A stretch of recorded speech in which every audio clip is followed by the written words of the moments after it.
Welcome, everybody. We're excited for today's webinar. We're going to be talking about games buyers play and what you can do about it. Now, we've got a great guest. I'll introduce him and myself here in just a minute. But looks like we've got a handful of stragglers coming in. So we're going to give them just another minute before we get cracking. And while we wait, going to play a brief customer spotlight of DocuSign and InsideSales.com and our relationship.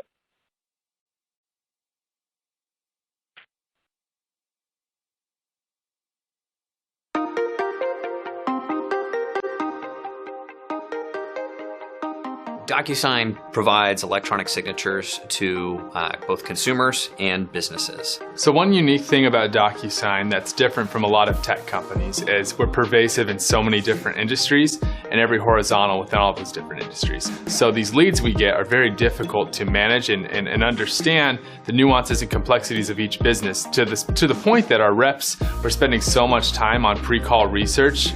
It was like a quarter to a third of our reps' day were just being committed to these activities that aren't driving revenue, they're not driving opportunities. Thanks to InsideSales.com, we've been able to eliminate the guesswork from the SDR position. We've been able to eliminate the biggest issue and the biggest frustration in their day, which is, who do I call?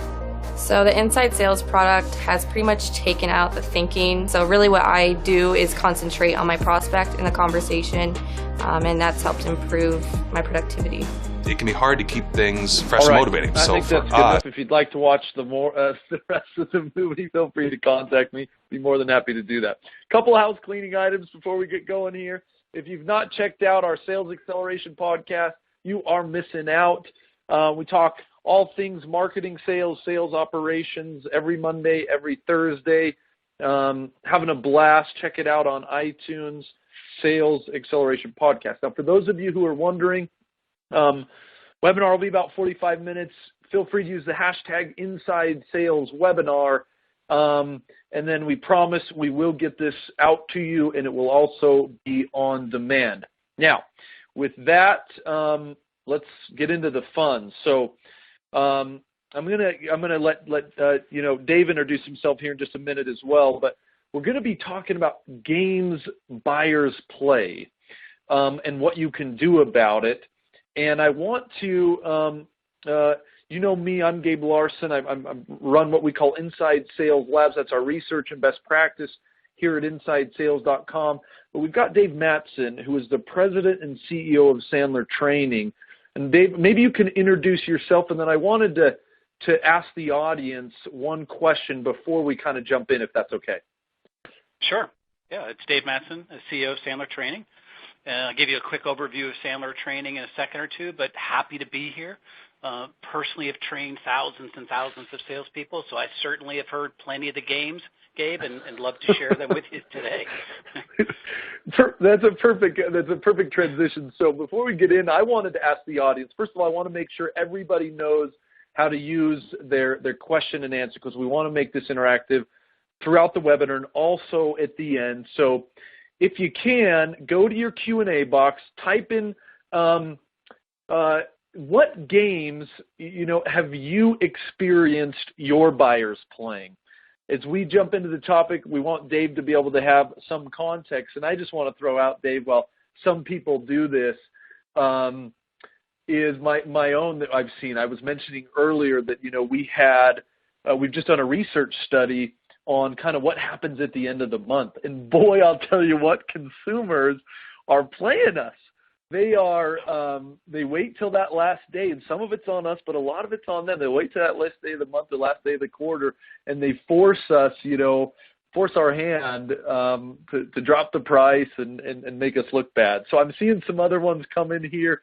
You've got Bart saying, call me in a couple weeks. Let me think about it. Christine says, using us as consultants. Todd says it's all about the price when it's really not. Ryan said, these are great ones, you guys. I won't talk to you unless I'm allowed to set the terms for this discussion. Is that right, Ryan? Oh man, that's a good one.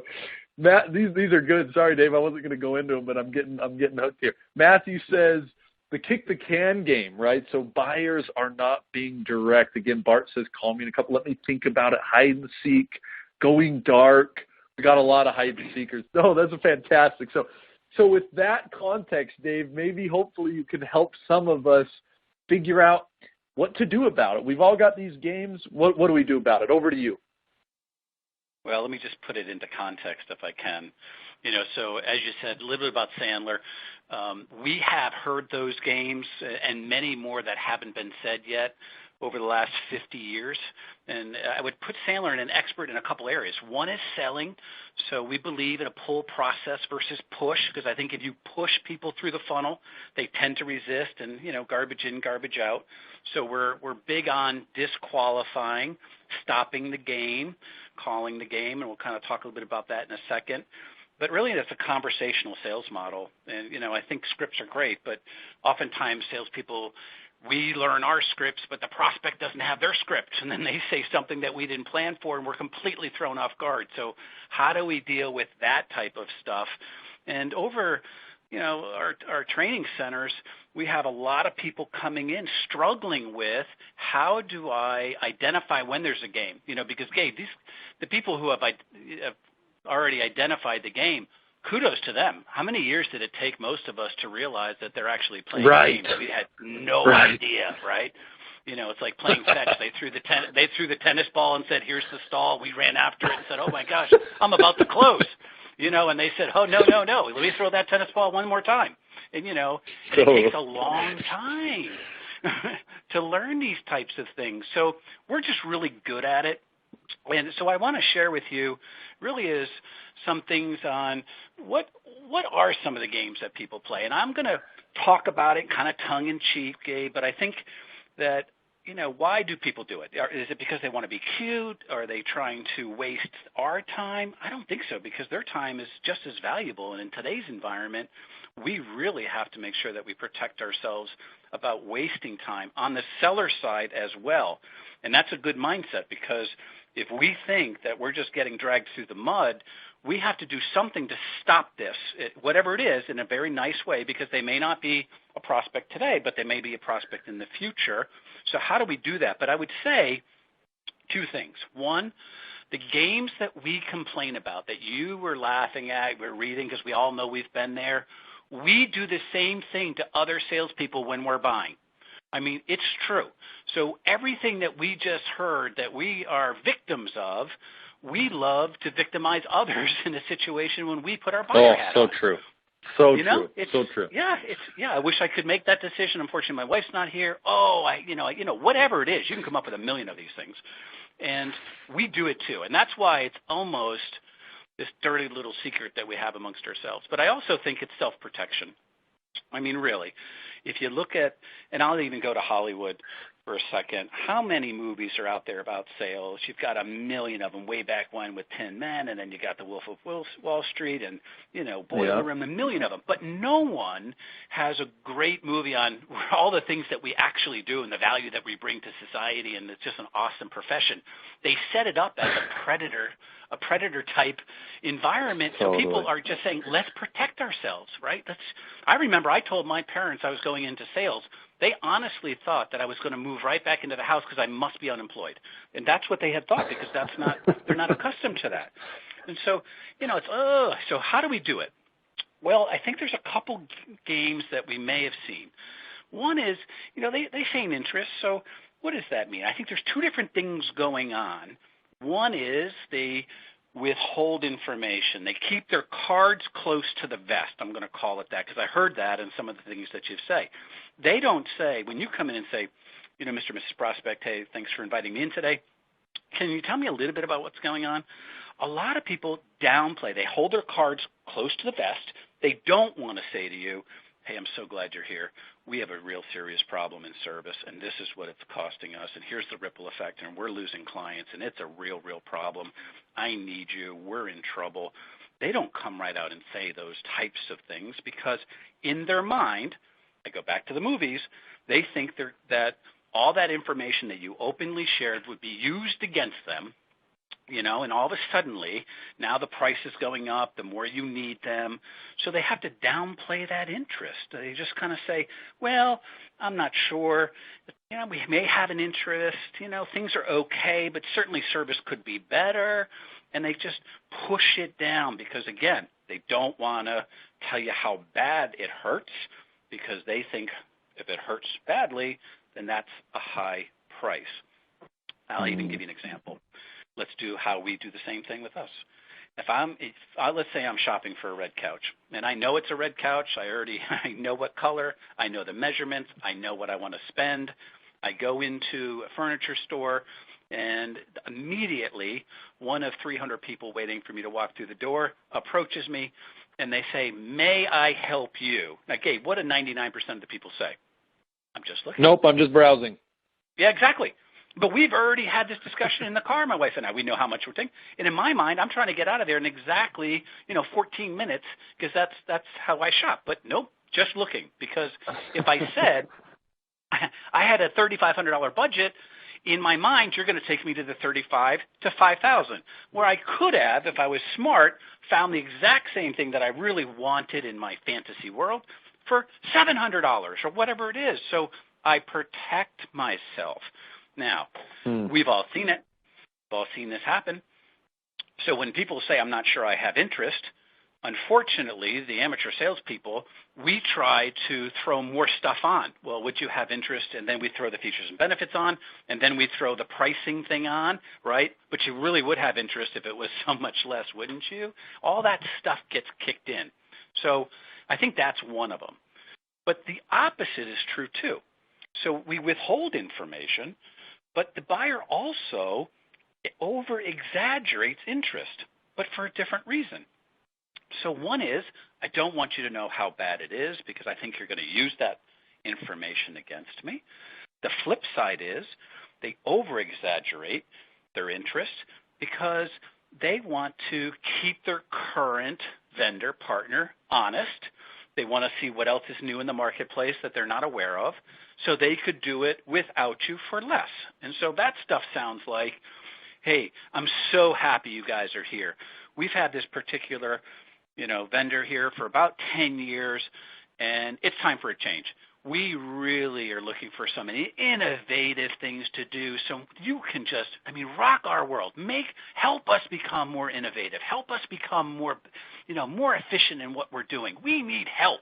And they just paint this up. And you can see a salesperson, especially towards the end of the month, as you said, they're just going, oh, my gosh, this is a home run. You mean the prospect's mouth's moving? Salesperson's already spending the money. They don't even hear what they're doing. They're talking to themselves on some beach on an island, spending the commission, and they get excited.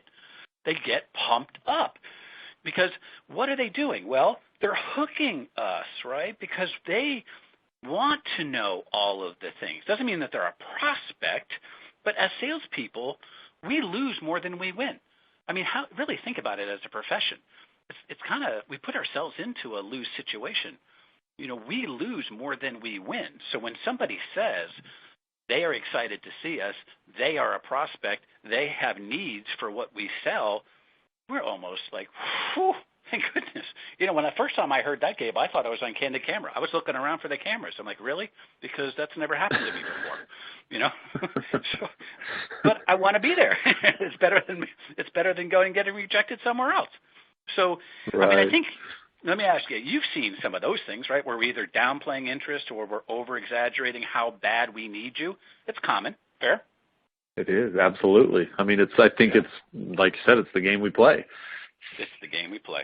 So the question then is, okay, that's step one. Now, I believe the buyers, we have been trained at a very early age. Dave, just real quick question on that, because we've got a couple questions coming in, and sure. A couple people have said, are these are they games, or now are they just part of the buying process? This is just it's just it's part and parcel of what we have to deal with as salespeople and sales leaders. Well, it depends on how you look at it. I think if it's just part of the process, then you've just come to accept it, right? So if somebody, for instance, in my qualifying stage, I'm looking for pain, money, decision. If somebody is not going to share a piece of information, that I have to make a conscious decision, am I proceeding or not? But if I heard no one's going to share their pain with me, no one's going to, then I would say, oh, okay, then I should just give my price and give everything blindly, and then I'll wait for the phone to ring with all the incoming orders, and that's just the way it's done. I don't believe that. Now, for instance, I'll give you an example. I had an IT person coming into my office yesterday, and they had a PowerPoint presentation. I mean, they had a deck. They wanted to share it with me. You know, they were showing up and throwing up all their stuff about how wonderful they were, and I had to stop them. And I said, look, let me just qualify myself if I can. Here's my problem. I have no interest in all that stuff. Here's what I'd like to have done. Here's what I need it done. I don't know how you would do it or how you would charge me. Let's talk about that. He was completely thrown off the game because in his mind, that really wasn't supposed to happen for another 46 minutes. So what do you mean? Wait a minute. So I think if you have equal business stature in your mind, like I bring value, I deserve to be here versus I'm a subservient relationship where I'm so happy you've made time in your calendar because I inappropriately begged for an appointment. I think if you just change your mindset, it would be great. Hey, does he wandering around that he doesn't have the right to be there? What would he say? You know, what would he say if he was across selling something from us worth all that money? Wouldn't he say, hey, look, let's not waste a lot of each other's time here. Do you have any issues in the following couple of areas? Here's about what it's going to cost. He would have a very open discussion, and we would respond. I think when we start jockeying, it's like cards. Who shows up, and this is what prospects think, who shows up and says, I've got a straight. Before I put down my $10,000, what do you have? And everybody jockeys. Well, I got nothing. What do you mean you got nothing? Oh, I've got a great hand. I mean, so it's just like a buying situation. Right. It's kind of amazing. So I wouldn't buy into that. I think it's your mindset. But I also think that this process has been going on for a long, long time, and I think it's really gotten down to an awesome system that they follow. And again, we help them become better at it because we do the same thing. Every time I'm shopping for insurance, I over-exaggerate my position to the new agent because I want to know if I'm getting taken to the cleaners.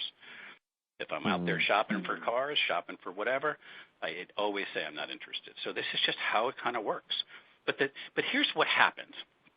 Let's assume for a second I'm in the buyer-seller situation, and I'm going to withhold. So I'm going to keep my cards close to the vest. And I'm sitting there, and they say, well, we don't really know if we have a lot of interest.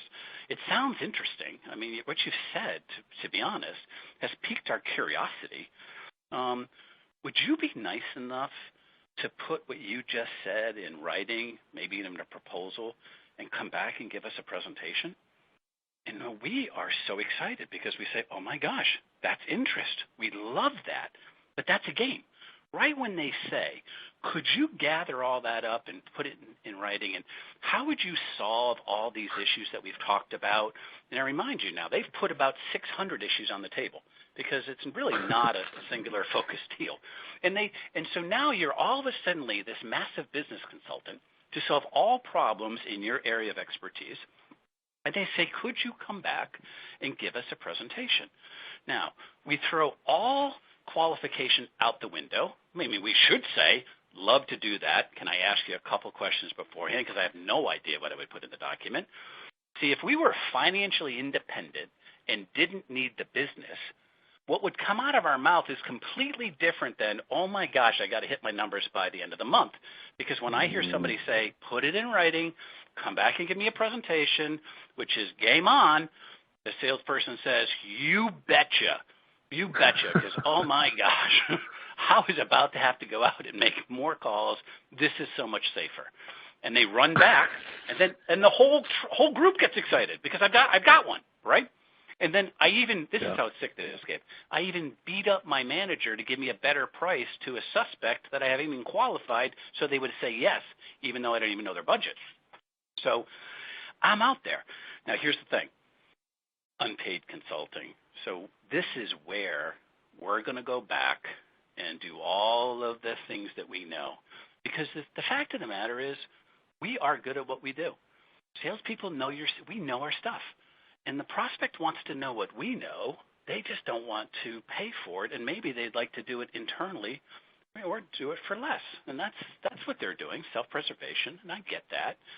But when we go and do all that free consulting without a commitment, we're in trouble. We're in trouble. Yeah. And and people don't figure out what it costs to do all this, because if you have, and say there's multiple people that are going to come back and present this solution, because the bigger the economic deal, the more people get involved, right? This is what happens. If you have 2 or 3 people there, now suddenly the cost of this sale is going through the roof. So it's there. And, I always ask salespeople sometimes, they say, hey, I got a big presentation tomorrow. I said, hey, that's great. On average, it costs about $35,000, $36,000 in your industry to do a presentation. If that was your money, would you be doing it? Oh, no way, they're not buying. I'm like, what? Why would you have wasted all that time? But who knows? But here's the next stage. Here's what happens. You show up, and now they've got some people probably that you haven't seen before because they want to hear what you're about to share, and you do your thing.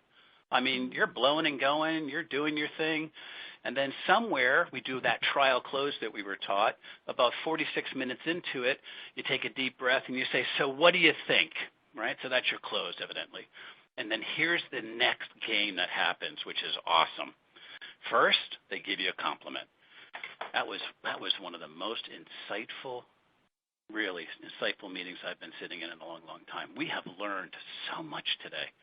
Now, a salesperson, just their self-esteem, they're pumped up. Their shirt buttons are about to pop. They're like, yes, I am such a content machine.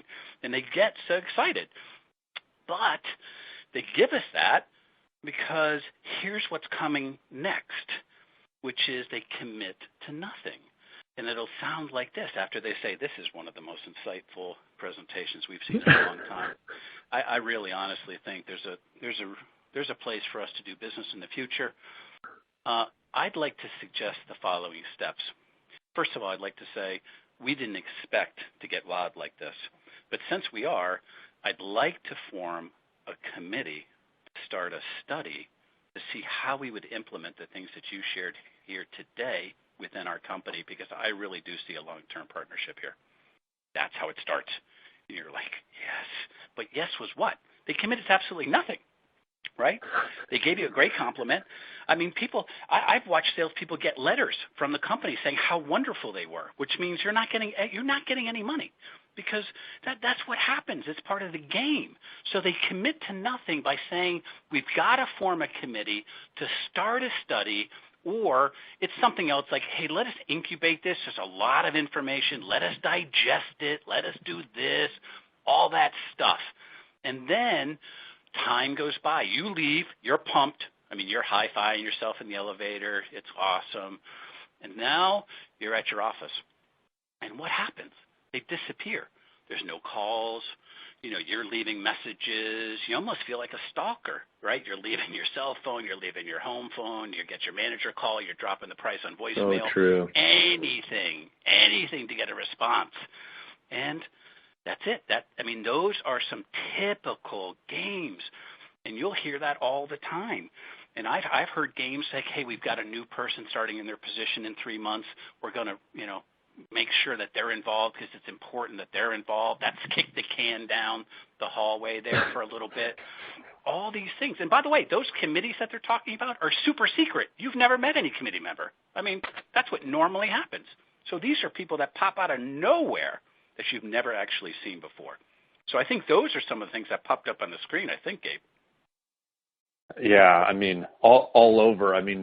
We'll have to save some of these to the end, Dave, but there's a lot of questions because a lot of people are facing these types of situations, and I'm sure you'll get into that a little bit. But, we've got Jeff Anderton who said, well, I feel like you've nailed it, Dave, but my competitors, for example, are offering free consulting, and so I don't know how to deal with that when I'm faced with an awkward situation like that. Or we got Ryan Walsh who said, right, but I had someone who said, give me a proposal. And then Ryan said, sure, I'll give you this proposal, but what are you planning to do with it? And they just say, hey, give me the info. I need to compare it to X, Y, Z, and then they move on. So it feels like people are they're maybe recognizing these games, and they're trying to do one step, but it ends up still just kind of leading to the same place where you ended. Yeah, I think so, and maybe we'll get to some of the how do you overcome that stuff, because even proof of concept, when people are doing proof of concept in the technology world, they say, well, that's just how we sell. And I'm a big proponent of that.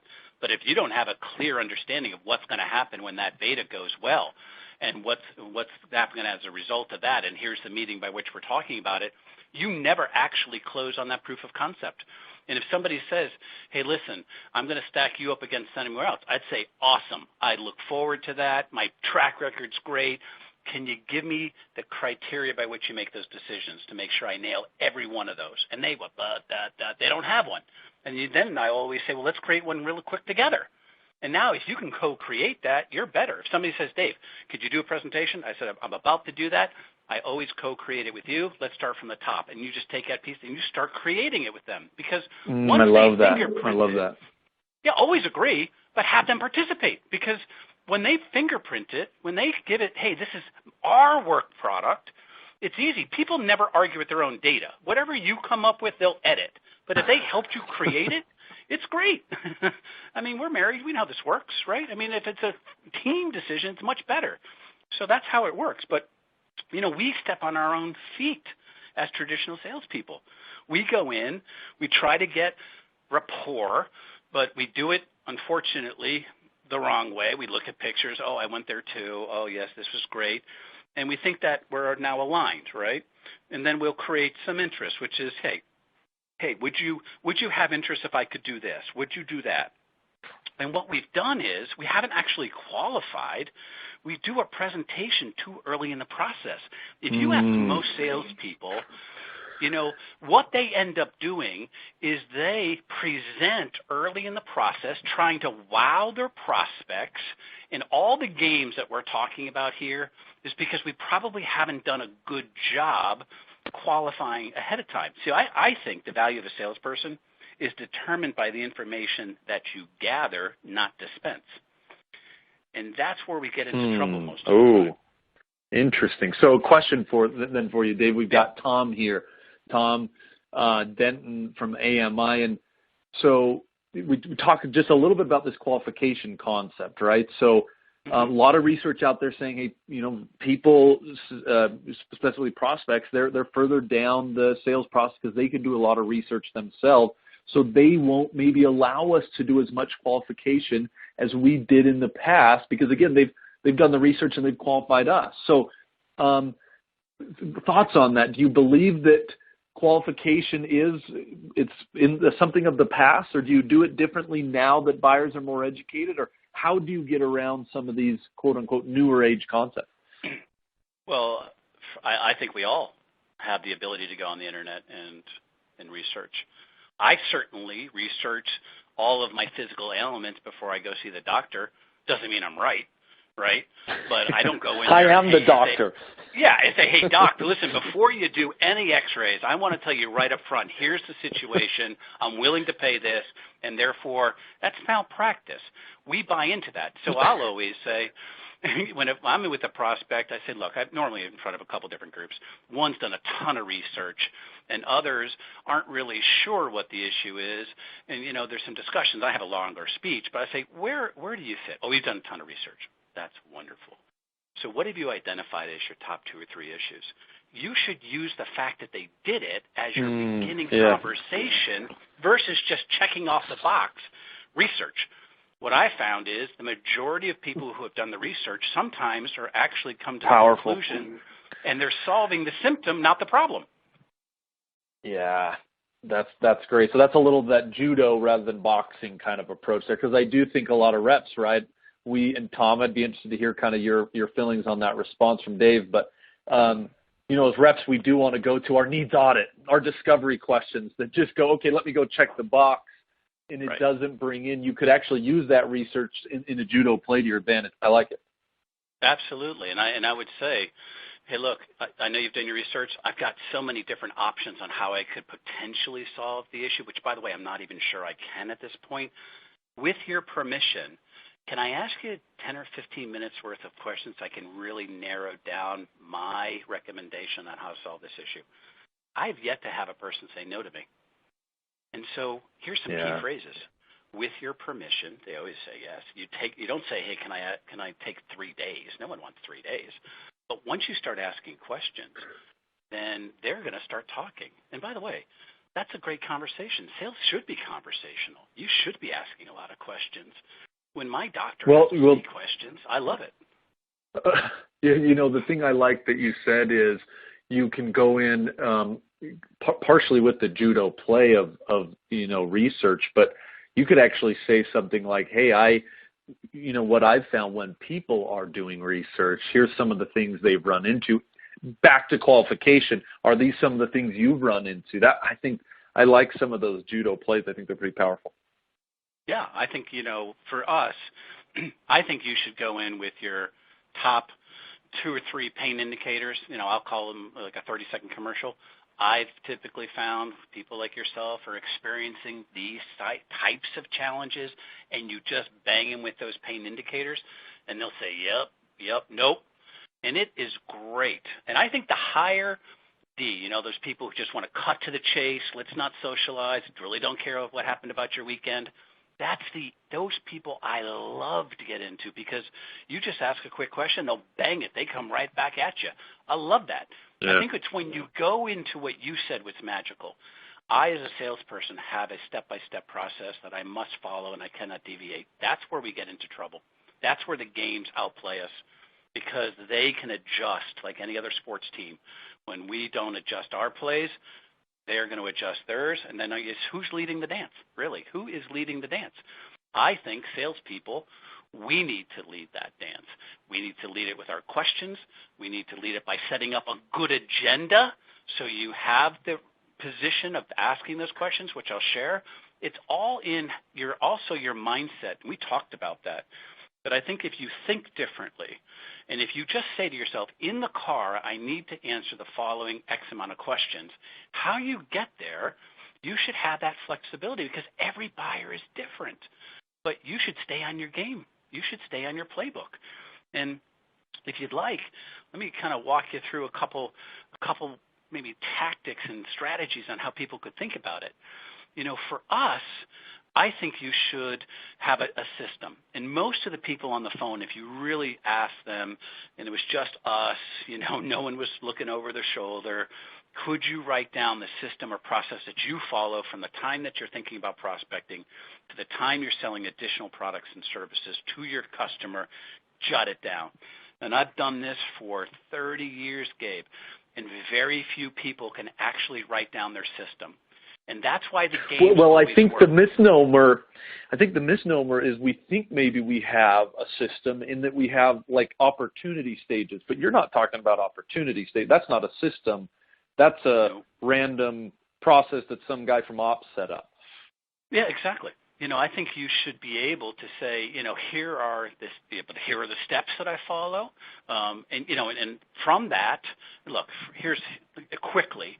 I'll say you should be able to go in and profile what type of buyer you have. I mean, you should be able to do that in a couple seconds, who's who, and people buy from people, and they're going to buy from people who they like. The minute you start falling back to they've got the advantage and they're the robot, I think you're in trouble. I just think you need to humanize it and really you separate yourself not by price, not by your products. It's really they buy who's in front of them. They buy who's people in front buy of them. people, they don't buy products. Yeah. Yeah. I can't tell you how many times I've stopped the games when I say to a prospect, based on what I've heard thus far, I don't think we may be for you. And they're like, what do you mean? I said, well, we're really good at helping people who have these types of problems, and I list, my pain indicators, but I haven't heard that, and I may not be for you. I may be able to recommend you to somebody else. Next thing you know, wait a minute now, I've got this, and this issue, but once you call the game by just saying we may not be for you, then boom, it's a pattern interrupt, and now they're right back on track. It's kind of cool. Yeah.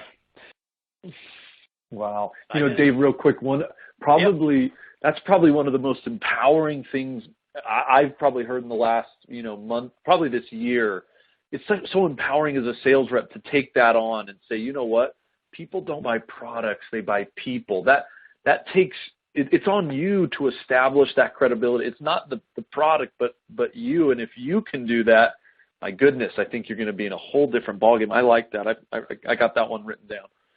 Yeah, well, even when people say, hey, we've got a great service, I think a lot of things that we tout are minimal, entries into the game these days. And by the way, we all sound the same. I mean, if you ask people, what are the top 3 reasons why I should buy from you? And if everyone on the line today answered that question, they'll say things like value, reputation, blah, blah, blah, right? Now, you know that your buyers are calling on your competitors. So if I'm saying I have the best service, I have the best product, I have the best reputation, when I leave the room, my competitor comes in and my prospect says to them, what are the top 3 reasons I should buy from you? Oh, great service. Oh, we're the best. I mean, who shows up and says, Gabe, before we start today, I'd like to tell you a little bit about our company. Our service is terrible. I mean, it is the worst. We have the lowest price because you'll never, ever talk to a human again. You're going to get stuck in our voicemail system, and that's the end of that. I mean, we are all great, right? So you have to break through it. We play the same games as sellers in a way, if you think about it. So I think you need a system. Now, you can follow our system, but it doesn't much matter. Of course, I'm biased, but you need a process so here's the rule. Know where you are and know exactly what you need to do in order to get to the next step. So, Dave, question on this. So we got Ryan Walsh. Good question here, Ryan. I want to throw out. So Ryan says, okay, so let's say we've got a system.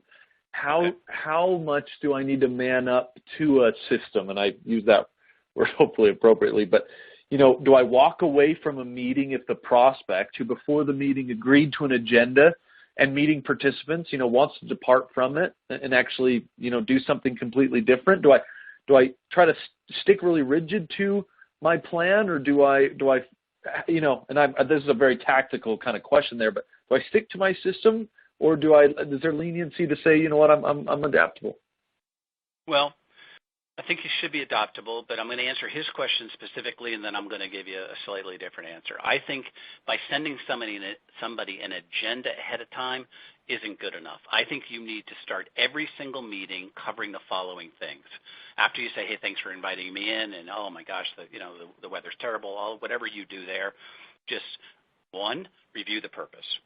2, review the time that you have for today's meeting, even though you've sent it, because what I'm trying to avoid is people looking at their watch 20 minutes into it and saying, hey, Dave, this is awesome, but we've got a real fire today. Could you just put this in writing? I'm going to stop that game. I said, hey, on the phone we talked about 45 minutes. Is that still good for today? So I'm verifying my time. Next thing I'm going to verify, Gabe, which will fix his problem, is I'm going to say, here are the 2 or 3 things that I'm hoping to cover today. I know we talked about it. I think if you did an agenda ahead of time, here's what you've mentioned. Any additions or subtractions, or you say, what are the top 2 or 3 things you want to make sure that we cover today in order for this to be as effective as possible for you?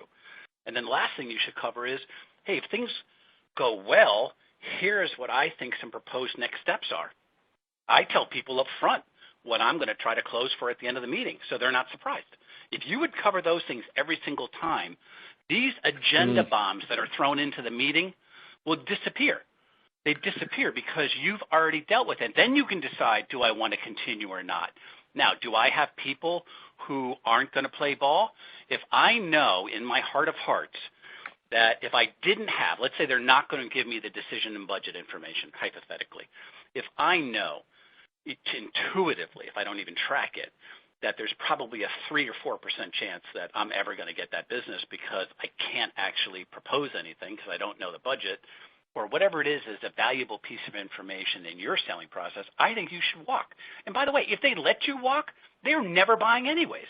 I've yet to have somebody who wanted to buy from Sandler, regardless of what games they were playing, let me leave. The way that I level the playing field is I say to them, there may not be a fit. I close the file. When I close the file in a meeting, If they let me, I say, guess what? I never even had that deal. Because you can't lose anything you never had. It's when you're in the hope sales process, you're going to buy into everything. And I think that's the mistake. Yeah, interesting. I think, we are all at this, and, they see this slide up there called Wimp Junction. I think we're there, because, and that's really what he's asking in a different way. And it's saying, look, I have the buyer system. They're asking me for free consulting, and I've always done free consulting. It hasn't worked, but I don't know another way. Or, they're kicking it down the can or whatever they're doing. And on the other side, you should adopt a system and be willing to follow it. Like, I don't want my airline pilot to say, today it's kind of interesting. We've had some hail.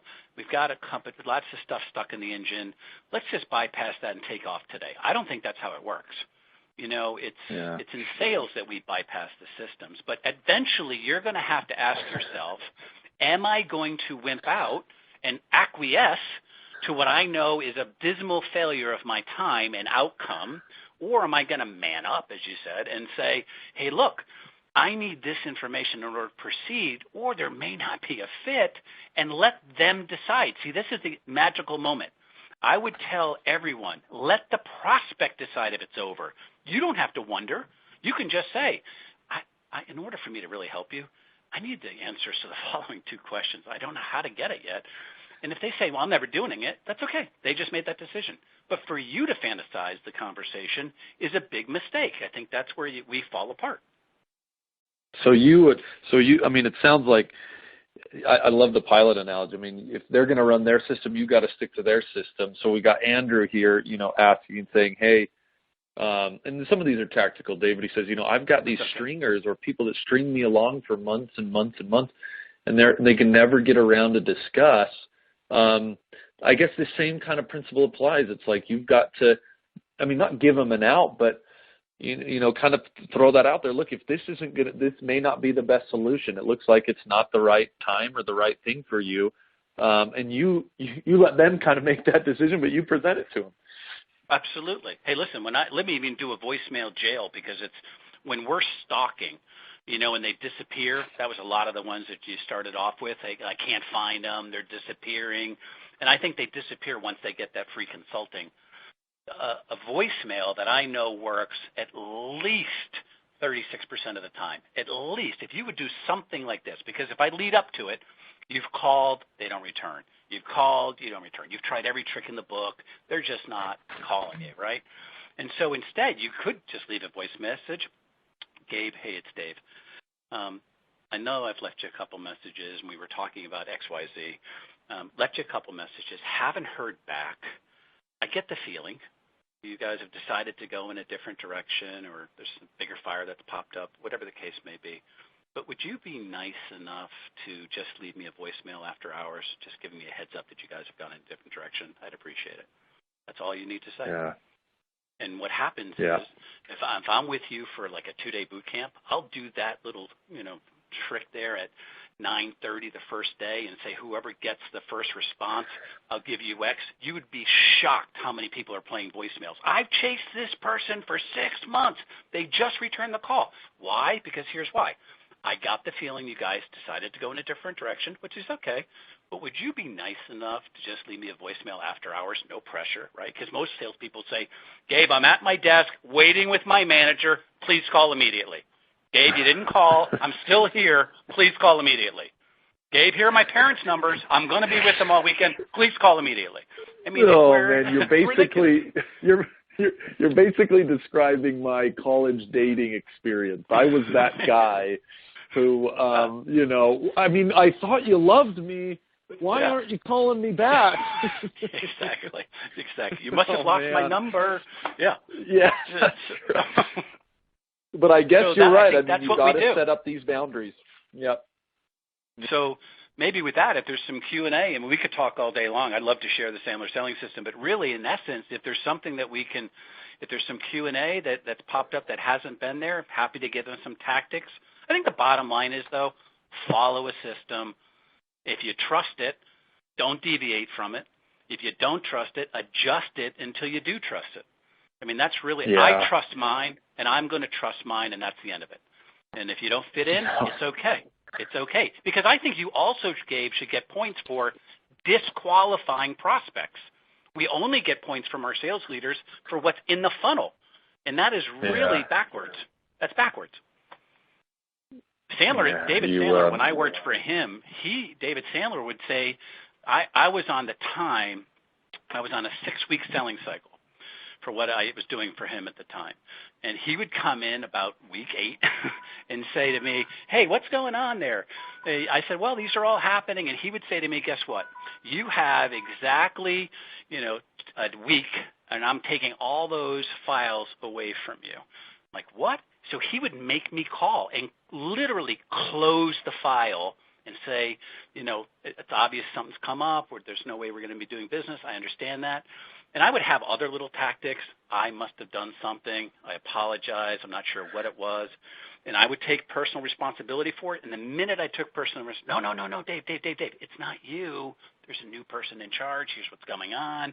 And so all those little things happened. But the minute I said I had to close the file, which is where I learned the lesson, more business came through the front door. Well, that concept, I think there's a couple good books out there, about getting to the no or the power of no. And there's something in sales, I fall into this truthfully. I fall into my, with my wife and my kids and certainly in sales. But I'm sometimes a yes man, it's like prospect says jump. I just say how high and, it's just yes. But there is something about kind of, you don't have to say no out loud potentially, but kind of sticking to your guns and saying, you know what? It looks like this isn't going to work for you. I'm going to disqualify you out and kind of almost get to that no rather than always pushing yes. I think there, again, is some power in that idea. Well, Dave, I know we're coming to kind of the end here. You've answered, already a dozen questions. There's another 2 dozen in the queue. Let's take a minute and just go through a couple of these. And then we can kind of wrap up here. Certainly for those of you who are still looking at the screen, a great takeaway here, the idea of a system and getting some pre-consultation from Sandler. I will vouch for that 100%. We use Sandler here internally at InsideSales.com, and we've seen some great benefits from it. But a couple of questions here, Dave. So Brendan coming from Salesforce says, I feel like a lot of this is around kind of a direct initial sale. How might some of these apply for existing customers as we think about upsells? Does the same concept apply, or do you think of it a lot differently? I don't think of it differently, and big fan of Salesforce, and I think they're Sandler clients as well. Here's how I would do it. Most of my clients I live with for a long, long time, but I do think I go into it in a conversational way.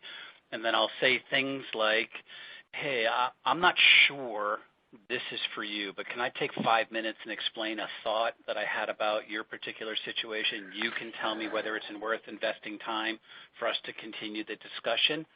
I think if you were to do little steps along the way, and if I've known you for a long time, I could say things like, hey, Gabe, so there's a disconnect somewhere. I can't figure it out. So either I've gone astray or this is not of interest to you.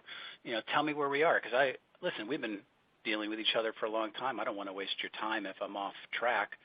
I take the responsibility for saying that I went astray and maybe I'm wasting the time because you're too polite. See, you're my client. You're not going to want to hurt my feelings. So I end up doing that. The other thing that he can be doing is when you're talking to a long-term client, always ask them, is this one of the top 2 or 3 initiatives that are important to you for this year? And I always ask that because if somebody says, well, not really, it's like I don't even know if it's on the top 10. Chances are they're not doing it, Yeah. And so I would always do that, So I think my clients are just like Salesforce's clients are with me for a long, long time. What we're talking about is in the context that sounds transactional, but the philosophies work in ongoing relationships, regardless if they're in your personal or your business side. Right. Well, I really like the idea of, and this one thing I like about the Sandler system is sometimes even just the word commitment, you get some of these little commitments And it ends up leading to a larger commitment as we go through and kind of follow a structure and a process. Let's continue. We got so many. I want to get a couple more here. So good question here about being a transactional model. So if I've got a transactional approach where, it's more customers are coming to me or it's a shorter sales cycle, did some of these, again, does this apply, or would you change this slightly as you think through some of it more of a quote-unquote transactional sales model? Well, when I put up that slide of the Sandler selling system, the more longer-term, live with my client, that's the enterprise sales model. Yes. The Sandler selling system is baked into that. That's where Salesforce would say, okay, that's where we live. If it comes to a transactional model, people then can follow a portion of that, which is those 7 steps in the sub. And honestly, I think it is the same. I think if you're going to do a transactional sales model, the faster you can get this level conversation, the better off you are, because you will be commoditized. They're going to just jump to you, and the next thing you know, because it is a transactional sale, you're going to almost fall into the trap of the games much easier because you've already said, hey, it's a commodity. Now, commodity and transactional sales aren't necessarily linked, but we tend to abandon our process when we think it's a quick type of sale. I do the same 7 steps, whether it's a 1-hour sale or it's a 1-year sale. It just takes me longer, and I add other things into them, but I'm always making sure that I bring value.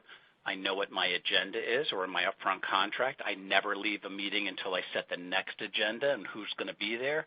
Nothing really changes, and I'm super sensitive that I follow my system when I have long-term clients, because I tend to abandon my initial process that I had when I got you as a customer.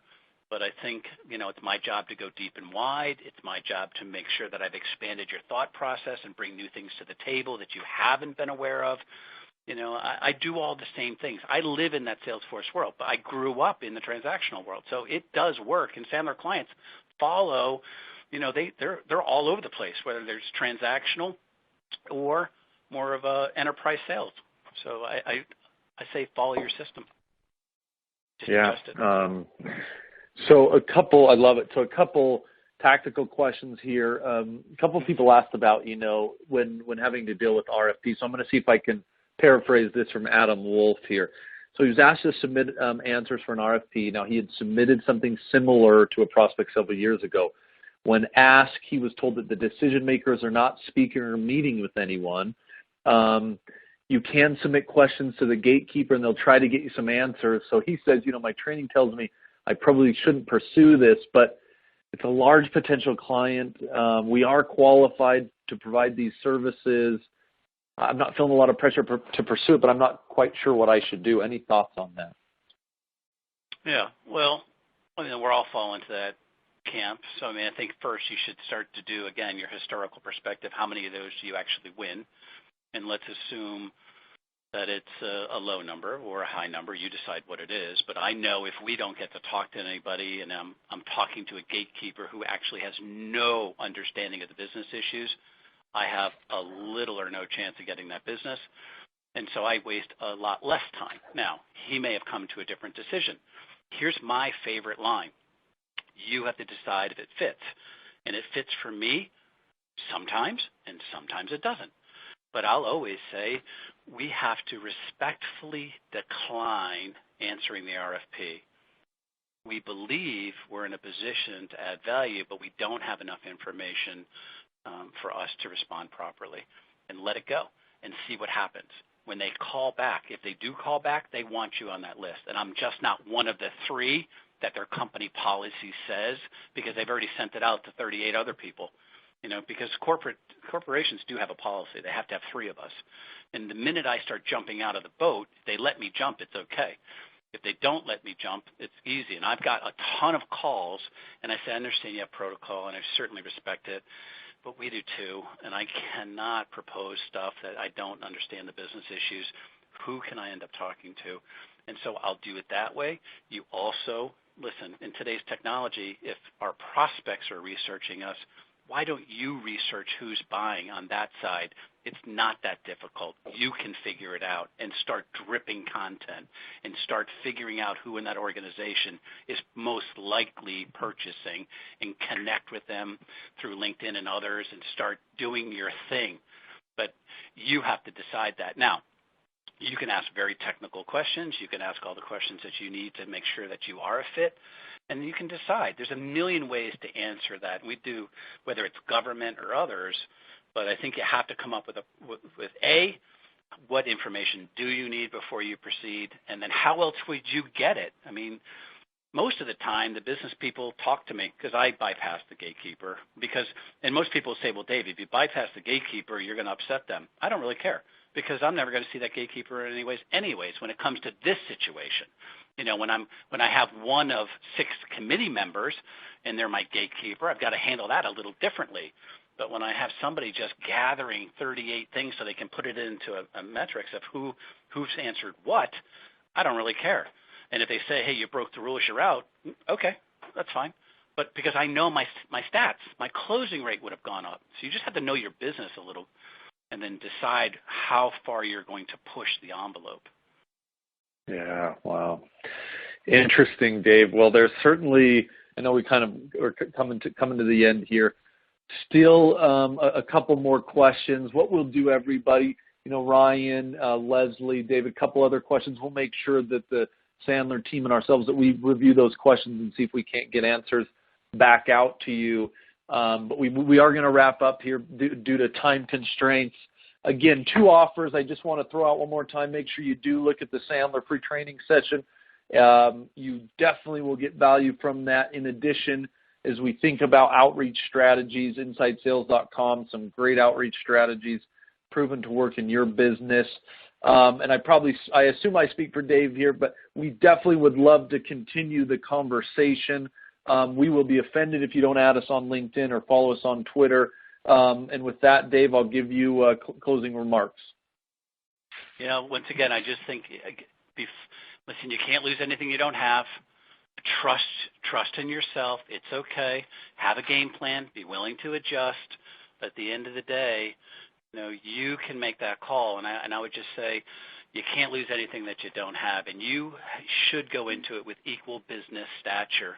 And just realize sometimes when you say yes, hey, I understand that's a game, that's because you do it too, Gabe, and that's the problem. So we are victims of ourselves sometimes. So keep it going. Love it. Love it. All right. Well, everybody, thanks so much again, Sandler, for joining. Appreciate everybody for joining the webinar. We will be sending this out shortly. And with that, have a fantastic day.